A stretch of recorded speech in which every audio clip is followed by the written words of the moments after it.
እስቲ በእናትህ ዝፈንልኝ። በላችና ዱባና ደንቼ አረገዝኩኝ አለች አሯ ሲከማች። ሰው በገዛ ቤት መብላት አይችልም እንዴ? እንዴት ነው? አረ ቀስ እንዴ ወደዚያ አምጪው እንጂ ከመጣ አይ ምን እባክሽ ከዚህ እኮ ሳይሽ ኬፍ ልበልሽ ብዬ ከፍ ይልቅ በያት ሽሮ ሲበርድ ጥሩ አይደለም። እሷ ጉራሽ እንጂ እኔ እኮ ጎረስኩት እንጂ አንተ አኝከ ነው እየዋጥክ ያለው። ና ብለበና እሺ ይታጠበጀነ አቢና አስታጥበው አየው ሀብታ ታጥበህ ልገባበት ነው እንዴ? እንካ በሳማ ታጠበ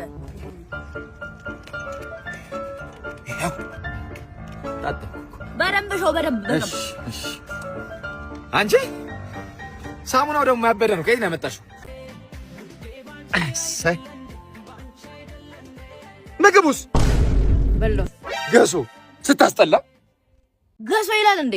እግረ መንገድን ታጠብባት። ምን ሆነሽ ነው? እሺ ደግሞ ያኮረፍሽው? እምቢዮ እኔ ላንቺ የማልሆነው ነገር የለም። ይኸው ልቤ የለሽም እያልከኝ ነው? ኧረ አይደለም። ይኸው ከፈለግሽ የምታዝናናሽ አሻንጉሊት ሕፃን ነሽ እያልከኝ ነው? እሺ ይኸው ከራፑንዛል የቆረጥኩልሽ ፀጉር ፋበይበት። መላጣ ነሽ እያልከኝ ነው? ጨረዛ ይሄን አንዴ ነው የምፈልገው። ምንድነው? አዲስ ሳውንድ አሪፍ የምናዳምጠው ነገር እየመጣ ነው። ጆሮአችን ጸዳ አድርጎ። እኔ ግን 1 ሚሊዮን ብሩን ሳገኝ ማለት ነው ለአንቺ 300 ሺህ ብር፣ ለማማና ለአባባ 400 ሺህ ብር፣ ለዛ ለፎቃቃ ለኤክሴ ደግሞ ማለት ነው በአካውንቱ ስሜን ቦልድ አድርጌ 200 ሺህ ብር አስገባለታለሁ። ከዛ ለተቸገሩ ደግሞ 200 ሺህ ብር እሰጣለሁ። ያምሻል እንዴ? ከ1 ሚሊዮን አለፈ እኮ የምትዘረዝሪው። ምን ልታረጊው? ቆይሽ ሲጀመር እናትና አባቴ ምንም አያደርግላችሁም፣ ራሳቸውን የቻሉ ናቸው። በይ ከዛ ለዛ ለፎቃቃ እንኳን ብር አስገባለት ለኤክሴ ብችል ብር ብቀበል።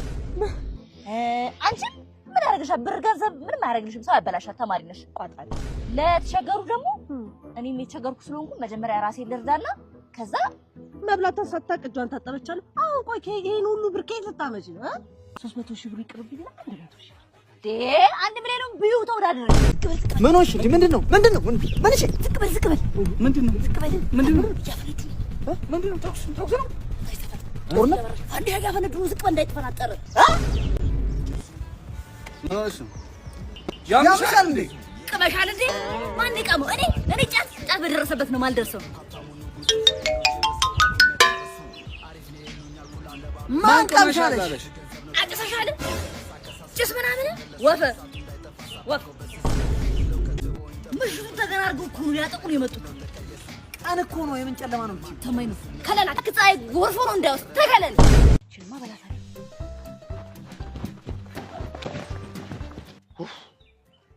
ገላገለችኝ። እንደው ንቀት ነው ማባረሽ። ሄሎ ቦርሳን ሰርቄዋለሁ። ቦርሳን አታገኘውም፣ ወስጄዋለሁ። እኔ ጋር ነው።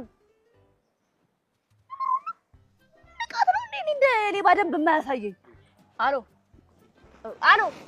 ቦርሳን ሰርቄዋለሁ እኮ እና አታገኘውም። መቼም አልሰጥህም። እኔ ጋር ከሄደ ይሜ ቦርሳን ሰርቄያለሁ እኮ ችግር የለውም። አሪፍ ነው።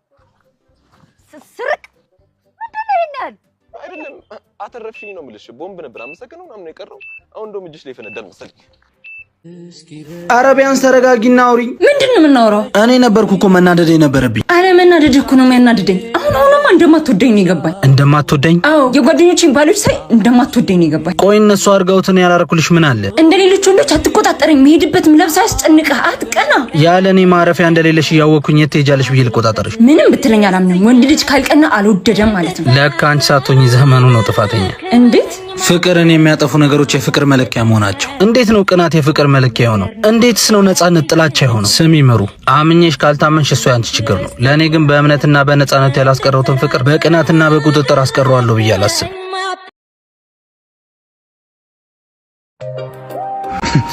ደንበኛ መጣ። ማን ነው? 3 ጁስ። እሱ የሚገዛው ሰው ለመርዳት ነው። በ3 ጁስ? ኧረ ዝም በል። ጥቁር ፌስታል ይኖርሃል? ለምን ነው? 3 ጁስ መያዣ። አንተ ካስፈለገ አራት ማድረግ እንችላለን። ዛሬ አሪፍ ብር ነው መሰለኝ የተላከልሽ። ገንዘብ እንደሚላክልኝ በምን አወቅ? አንተ ኑሮ እንደማትረዳ አውቃለሁ። መች ነበር የተመረከው? ሳልማር ካንተ የተሻለ ኑሮ ነው የምኖረው ልትለኝ ነው? በእድል ነው። እድል የምትመጣው ማያባክናት ጋር ነው። መቼስ አንተ ዲግሪና ማስተርስ ካለው ሰው የተሻለ አስባለሁ አትልም። ደግ ልብ የሚኖር ስትመረቅ ሳይሆን ስትመረጥ ነው። በዚች ዓለም የሚኖረን ህይወት የተገደበ ነው። የሰው ህይወት አታሳድ። እኔ በትንሹም ቢሆን አመስጋኝ ነኝ። ጥበብና እድል ደግሞ ለአመስጋኝ ታደላለች። ለየትኛው ለውጥ ነው አንተ የምታመሰግነው? ከአንተ ለተሻልኩበት፣ ለዚህ ለምትቀናበት፣ መማሬ ላላስተማረ መስጠት ነው እኔ የማመሰግነው። እነ ምሩ ቤት ነኝ አሁን። የረሳው ነገር የለም ካለም ውሰጁ፣ እንዳትጸጸት። እዚህ ቤት ከኖርኩ ነው የሚጸጽተኝ። እሱን እኔም አልፈቅድልህም። ቤቱ እኮ የጋራችን ነው። ትቼልሽ እንጂ መሄድ ግዴታ አይደለም። እሱን ኖሮ ማሳየት ነው። ከአንቺ ጋር ከመኖር መከራም ጌጥ ነው። ይዙ ወዴት ነው? ሰው ወዳለበት ቢጤን ፍለጋ በል። ትሽ ምን ሆናችሁ ነው? ጠግቦ ነው። ለሁለት የቤት ጠበባችሁ። ታላቅ መከበር አለበት። ታላቅ እኮ ብዙ ነገር ይችላል። የደከመ ቀን አውጥቶ ይጥላል። አጥንት የሚግጥ ሰው መጋጡን እንጂ ማቅጠቱን አያውቅም። አንቺም ታላቅነትሽ እንጂ ማነስሽ አልታየሽም። መከራው ሲበረታ የኔ መልካምነት ያስባል። እኔ ልረሳው እችላለሁ፣ እሱ ግን ሊረሳኝ አይችልም። የሄደ ነው ወይንስ የቀረ ነው የተወው? ማለት ከአንቺና ከሱ ማን ነው ጥሎ ሄደው? እኔ ነኝ። እሱ ነው። እንዴት? መሄድ መተው ነው፣ መቅረት ነው መጠበቅ። ቤቱ የእናንተ ሆኖ ሳለ እሱ ግን ጥሎ ሄደዋል። አንቺ ግን ሁሌ ትጠብቂዋለሽ። እሱ በመተው ሌላ ህይወት ሲኖር፣ አንቺ በመጠበቅ ትሞቻለሽ። ቢሄድም ማረፊያ አያገኝም።